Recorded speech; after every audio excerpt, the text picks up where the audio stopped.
brings to people here. Some Chinese people have the lively Spring Festival.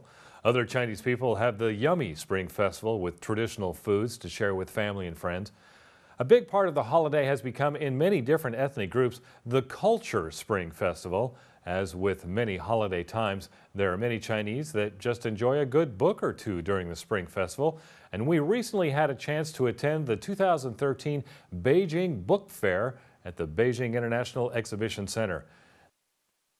Beijing Book Fair is one of the country's three big public literature promotions. It is regarded as the barometer of the Chinese publishing industry because of the association of culture and the publishing industry in Beijing. This year marks the 25th year of the book fair in Beijing. Every year, Beijing Book Fair opens just before the time of the Spring Festival. The exhibition is a good opportunity for media to promote new reading material for the impending holiday time. Of course, there was special consideration to China's first Nobel Prize winner in literature, Mo Yan. The Shanghai Literature and Art Publishing House and China Writers Press sold two kinds of Mo Yan's collected works. A third edition, Mo Yan's Collected Works, was offered by Baihua Literature and Art Publishing House at the fair that included his collection of essays. From what we could find out, there have been some 56 of Mo Yan's collected works at the book market. If you haven't read Mo Yan, there are some that say that Mo Yan is a writer you need to get familiar with and follow his language. It helps to understand his youth and hometown, and then you can follow his imagination. In addition to Mo Yan's books, we found an author of a book promoting his story. It is a story of a Chinese man that spent time aboard a U.S. aircraft carrier.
我打扰你1分钟，我写了本书，就关于航空母舰的。你会对这个航母有兴趣吗？您信我是美国大兵吗 ？Do you know 航母 star？ 你知道航空母舰吗？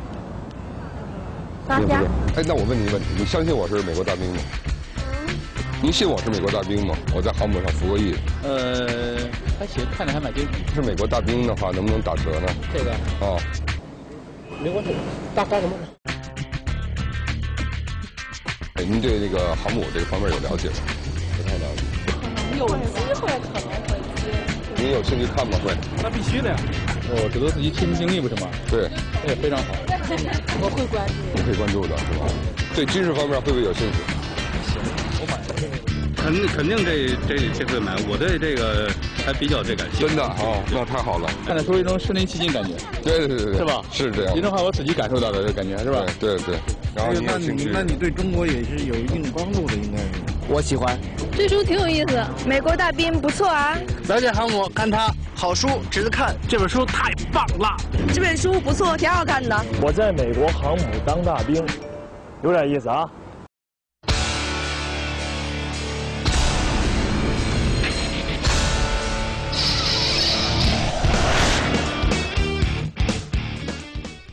His book is titled A Young Beijing Man's Life on a United States Aircraft Carrier. His story has become quite a sensation in China. In his American military uniform, he is Roman Luo. His Chinese name is Luo Shua. Roman Luo was born in 1972 in Beijing. In 1994, he went to the United States to study at Georgia State University. He began learning about the communication and media studies in the United States because of the chance coincidence. He joined the United States Navy as a green card holder and began a life aboard the USS Constellation.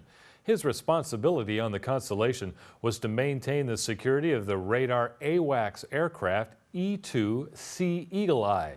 His service had 2 tours with the Pacific Fleet, and he made port in 10 countries in the Middle East. His commanders awarded him for meritorious service many times, and in 2001, the fleet voted him Best Seaman. They printed his name, Luo Shua, and hometown Beijing, China, on one of the Eagle Eyes and became the first Chinese person to receive that honor in U.S. naval history. In this book, Luo Shua tells the story of his experience in recruiting, training, going to sea, being a part of actual combat maneuvers, and many other details. I want to introduce more about my experience with the U.S. Navy within the aircraft carrier time. So let the people know more about American Navy life. Yeah. Ever since the news of China's new aircraft carrier, the youth of China have had fun pretending to be part of the flight deck crew, flagging the jets off the runway. Gangnam Style.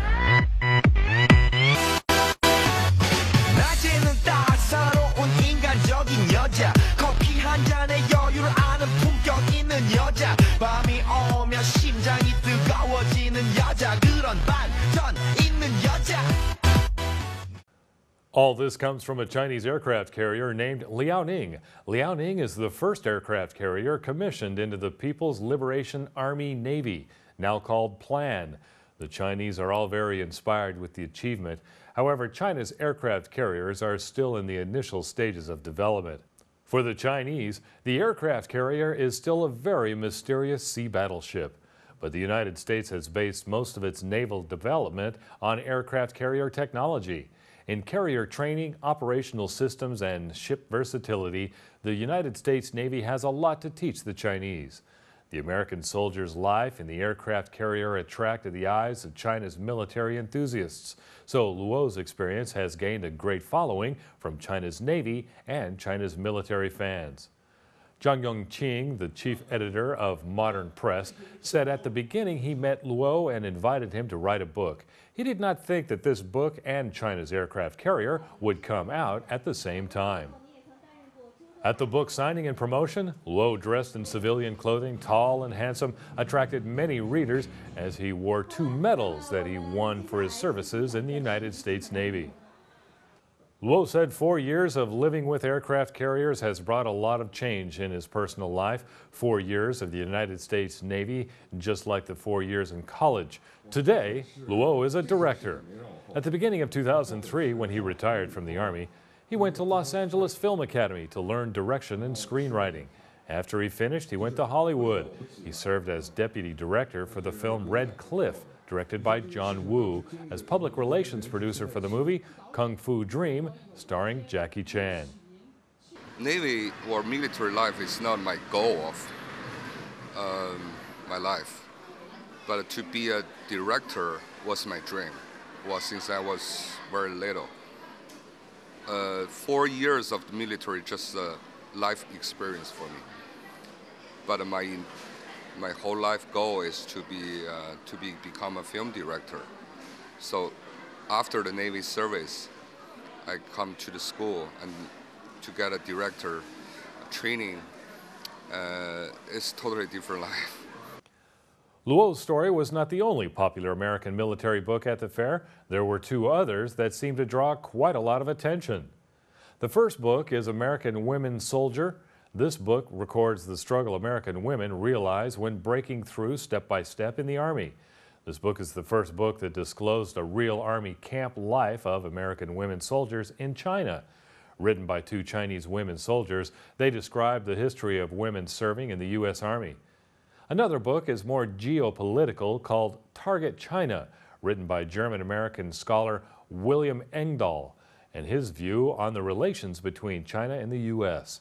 The book uses detailed data and analyzes 8 strategies of China, including current strategy, oil strategy, grain strategy, and global economic positioning. It's a wealth of information of geopolitical strategies that can help readers understand the contemporary relations between China and the United States.